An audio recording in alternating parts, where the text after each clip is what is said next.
नमस्कार दोस्तों, स्वागत है आपका। आज जो हम कहानी देखने वाले हैं दोस्तों, वो एक सच्ची कहानी है। ये जिस किताब से ली गई है दोस्तों, उसका नाम है मिरेकल हैपन्स, जिसके लेखक है डॉक्टर ब्रायन विश जी। ये जिस लड़की की कहानी है दोस्तों, उसका नाम है डोना। ये जो डोना के साथ दोस्तों इतनी बड़ी तो कोई प्रॉब्लम नहीं थी, लेकिन वो ये कहती है कि रोज़ के जीवन में जीते समय अगर वो टीवी पर या फिर रियल ज़िंदगी में किसी को व्हील चेयर पर अगर देखती थी तो वो बहुत ही ज़्यादा सहम जाती थी, बहुत ही ज़्यादा डर जाती थी दोस्तों। वो इतना डर जाती थी कि उसके पसीने छूट जाते थे। और वो ये कहती है कि बचपन में एक ऐसा वक्त आया था जहाँ पर डॉक्टर ने कहा था कि कुछ दिन इसको व्हील चेयर पर बैठना होगा। व्हील चेयर के सहारे वो चल नहीं पा रही थी ऐसे वक्त में, लेकिन ये हमेशा मतलब रोती रहती थी व्हील चेयर पर बैठने के लिए। और ये कभी भी व्हील चेयर पर नहीं बैठी। वो हमेशा अपने माता या फिर पिता को ऐसे पकड़ कर रखती थी, लेकिन व्हील चेयर पर नहीं बैठती थी। तो इसके मन में जो डर था दोस्तों, इसको नहीं पता चला कि ये सारी चीज़ें क्यों उसके साथ हो रही है।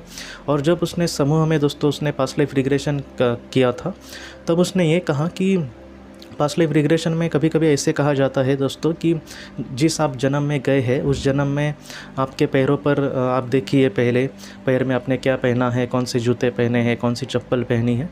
तो जब इसने दोस्तों उस जन्म में जहाँ पर ये पहुँची थी, तब सबसे पहले उसने अपने पैरों को देखा।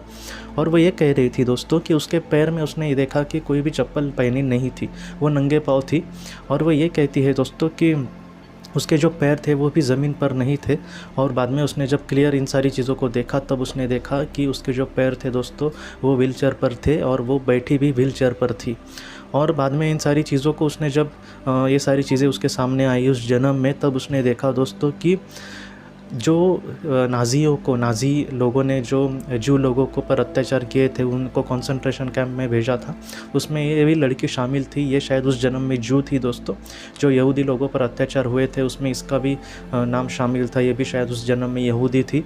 तो इस वजह से दोस्तों जो कंसंट्रेशन कैंप है या फिर जो गैस चेम्बर है, उसमें उसने डायरेक्टली क्लियर देखा कि जो जू लोग जो नाज़ी लोग थे दोस्तों, उन्होंने इसको मतलब आखिर में उसने यही देखा कि गैस चेम्बर में उसकी व्हील चेयर पकड़ कर इसको लेकर जाया जा रहा है, और उसके साथ और भी कुछ लड़कियां और औरतें थी जिनको गैस चेम्बर में डाला जाता था मारने के लिए। और ये जब जा रही थी दोस्तों, उसका वर्णन भी उसने ऐसा किया है कि सचमुच बहुत ही बुरा लगता है कि ये बहुत ही डरी थी और सामने मौत ही थी, और अब वो मरने वाली है और उसकी ज़िंदगी जो यहाँ पर ख़त्म होने वाली है। और ये जो ज़िंदगी थी, उस ज़िंदगी में दोस्तों उसने बहुत ज़्यादा कड़वे घोट पिए थे। और आप समझ सकते हैं कि इस तरह से अगर किसी के सामने परिस्थितियाँ आई, और वो शायद अपाहिज भी हो सकती है उस जन्म में, और उसको व्हील चेयर पर लेकर गया था दोस्तों, वो लोग गए थे, और एक भयानक याद उसकी उसी तरह से ज़िंदा कहीं ना कहीं उसके मन में रही थी दोस्तों।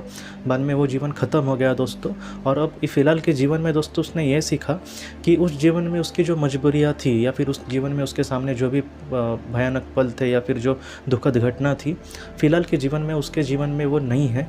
और उसने ये भी कहा कि दुनिया के जो बुरे लोग हैं या फिर ऐसे जो लोग होते हैं ना कि खुद की मनीषा के लिए लाखों लोगों की जान लेते हैं, तो उसने ये कहा कि ये लोग हमारी आत्मा को नहीं मार सकते या फिर हमारे शरीर को ही वो मार सकते हैं। तो इसने यही कहा है दोस्तों कि कभी भी ऐसा नहीं सोचना चाहिए कि मैं हमेशा ही इस दुनिया से चला गया।